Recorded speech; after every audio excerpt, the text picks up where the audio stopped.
अकोला शहरातील गुन्हेगारांचं वर्चस्व मोडीत काढून त्यांना वठणीवर आणण्यासाठी जिल्हा पोलीस अधीक्षक बच्चन सिंग यांनी कारागृहात स्थानबद्ध आणि तडीपार करण्याचा सपाटा लावला आहे।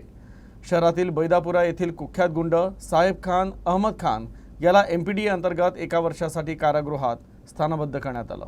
अकोला शहरातील बैदपुरा भागात राहणारा साहेब खान अहमद खान याच्या विरोधात अनेक गंभीर गुन्हे दाखल आहेत।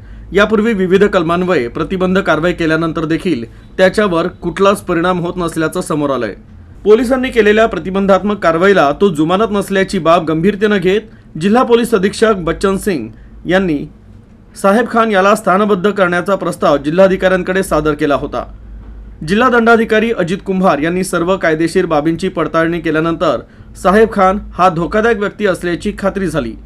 परिणामी आरोपी साहेब खानला 1 वर्षाकरता जिल्हा कारागृहात स्थानबद्ध ठेवण्याचा आदेश पारित करण्यात आला।